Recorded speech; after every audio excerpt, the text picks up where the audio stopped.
मेरे प्रिय भाई और बहनों, हम में से बहुत सारे लोग अपने जीवन में कई प्रकार की बाधाओं का अनुभव करते हैं। कई लोगों को लगता है कि कृपा का द्वार हमारे लिए बंद हो गया है। कई लोगों को लगता है कि हमारे परिवार में कोई बाधाएं हैं। कई लोगों को लगता है कि मेरे जीवन में कोई बाधाएं हैं। अभी जब मैं पवित्र वचन को तैयार कर रहा था, एक बहन मेरे पास आई थी। उनको लगता है कि उनके जीवन में कोई बाधा है। मैंने उनसे कहा कि आप प्रभु के सामने आइए, प्रभु के सामने बैठिए, सारी बाधाएं दूर हो जाएंगी। तो ऐसे हम में से कई लोग ये महसूस करते हैं कि हमारे परिवार में आशीष नहीं है, हमारे व्यक्तिगत जीवन में आशीष नहीं है, कृपा नहीं है, कोई कल्याण का कार्य नहीं हो रहा है, कोई तरक्की नहीं हो रही है, कोई उन्नति नहीं हो रही है। ऐसे लोगों के लिए एक सुंदर वचन प्रभु स्वयं हमें देते हैं।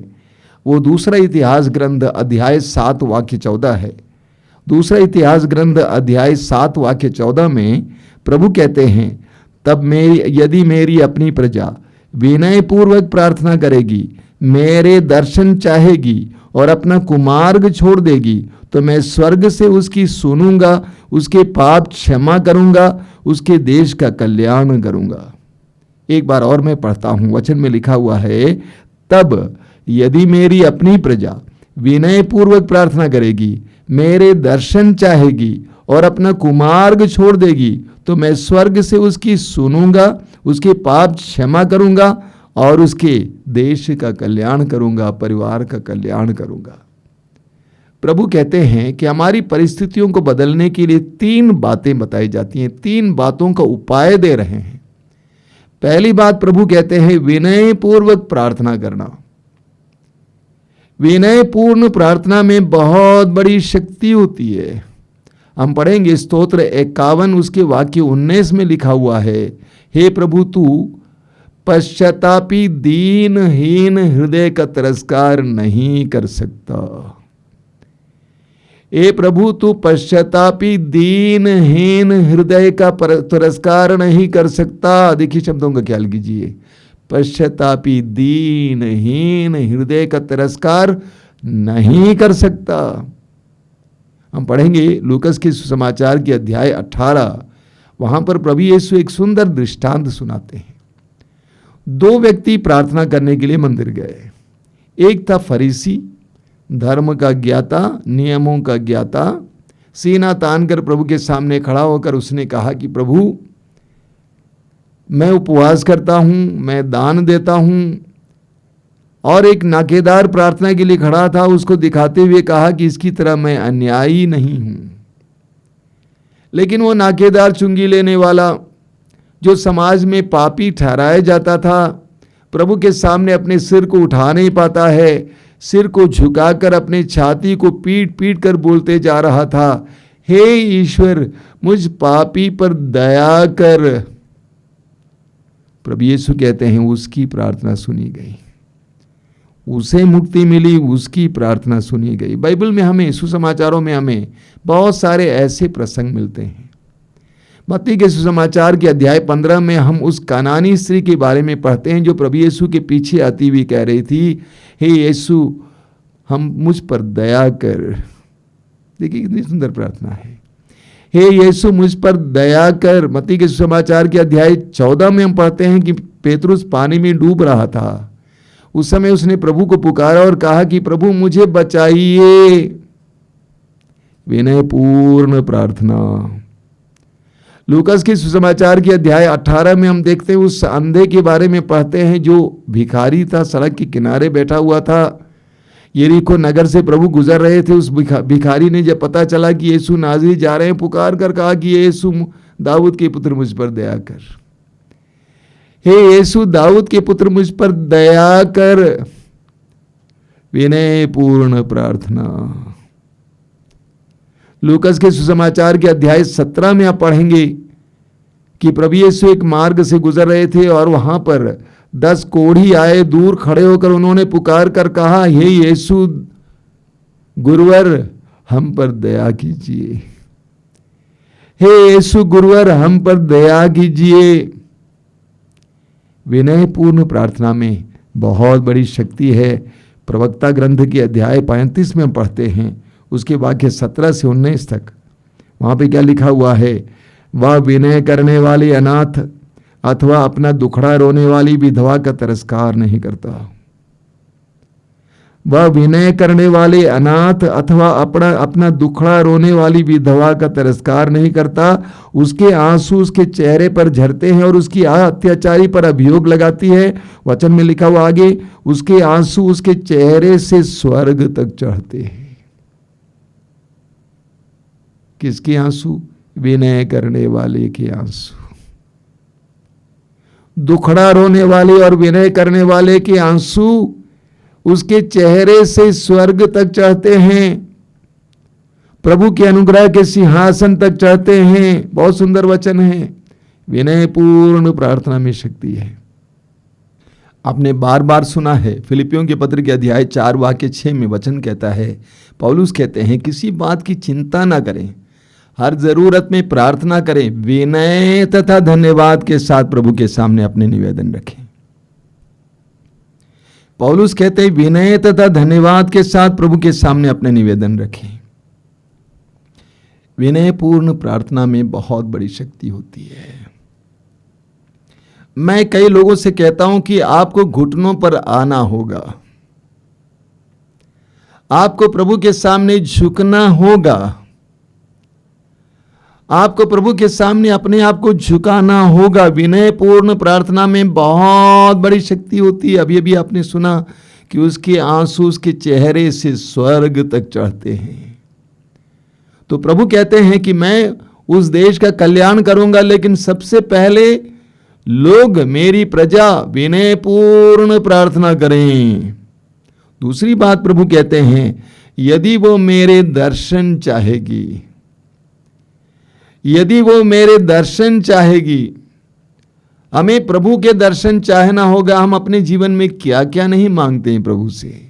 नौकरी मांगते हैं, बच्चे मांगते हैं, वर मांगते हैं, वधू मांगते हैं, जमीन मांगते हैं, घर मांगते हैं, प्रभु के दर्शन चाहते हैं। यूहन्ना के सुसमाचार की अध्याय 1 उसके वाक्य 35 से हम पढ़ेंगे। यूहन्ना बपतिस्ता के 2 शिष्य यीशु के पीछे चल रहे थे। यीशु ने मुड़कर उनसे एक सवाल किया, तुम क्या चाहते हो? अंग्रेजी में इसका अनुवाद है, what are you looking for? तुम क्या ढूंढ रहे हो? तुम क्या ढूंढ रहे हो? वचन में लिखा हुआ प्रभु कहते हैं, यदि वो मेरी अपनी प्रजा मेरे दर्शन चाहेगी। हमें प्रभु के दर्शन चाहना होगा। आपने उस गरीब नारी की प्रार्थना के बारे में सुना है, मैंने कई बार सुनाया है। एक गरीब नारी हमेशा प्रार्थना करती थी कि प्रभु यदि तू मेरे घर पे आ जाता, काश तू मेरे घर पे आ जाता। और उसकी प्रार्थना को प्रभु सुनते हैं और एक दिन साक्षात यीशु उसको दर्शन देते हैं और पूछते हैं कि बेटा, तुमने मुझे बुलाया, तुम क्या चाहती हो? उसने कहा, मुझे आप चाहिए और कुछ नहीं चाहिए, आप चाहिए। और थोड़ी देर के बाद प्रभु ओझल हो जाते हैं, उसकी परिस्थिति बदल जाती है। उसका शराबी पति शराब पीना छोड़ देता है। उसके 2 बेटे जो घर से भाग गए थे वापस आ जाते हैं। फिर एक बार उसके घर पे तरक्की आती है, शांति आती है, उसके परिवार का कल्याण होता है। प्रभु कहते हैं, यदि मेरी अपनी प्रजा मेरे दर्शन चाहेगी। यूहन्ना के सुसमाचार के अध्याय 14 वाक्य 8 में फिलिप प्रभु यीशु से कहते हैं, प्रभु हमें पिता के दर्शन कराइए, इतना ही हमारे लिए काफी है। कितनी सुंदर अभिव्यक्ति है। हमें पिता के दर्शन कराइए, इतना ही हमारे लिए काफी है। कितनी सुंदर बात है। हमें पिता के दर्शन कराइए। क्या हम प्रभु के दर्शन चाहते हैं? स्तोत्रकार कहता है, स्तोत्र 63 उसके वाक्य 2 में, सूखी संतप्त जमीन की तरह, सूखी संतप्त भूमि की तरह मैं तेरे दर्शनों के लिए तरसता हूं। देखिए शब्दों का ख्याल कीजिए। सूखी संतप्त जमीन की तरह, भूमि की तरह जो फट गई है, उसी तरह मैं तेरे दर्शनों के लिए तरसता हूं। हमें प्रभु के दर्शन के लिए तरसने की आवश्यकता है। अन्य चीजें मांगने से पहले प्रभु के लिए भीख मांगिए। प्रभु मुझे आपके दर्शन दीजिए। I want to see you. मैं तुझे देखना चाहता हूं, मैं जानता हूं कि तुझे देखने से मेरे जीवन की सफलता है, मेरे जीवन का कल्याण है। तो प्रभु कहते हैं कि मेरी अपनी प्रजा मेरे दर्शन चाहेगी। तीसरी बात प्रभु कहते हैं कि वे कुमार्ग छोड़ देगी, अपने कुमार्ग छोड़ देगी, पापमय मार्ग को छोड़ देगी। इसायाह अध्याय 55 वाक्य 8 और 9 में प्रभु कहते हैं तुम्हारे विचार मेरे विचार नहीं और मेरे मार्ग तुम्हारे मार्ग नहीं।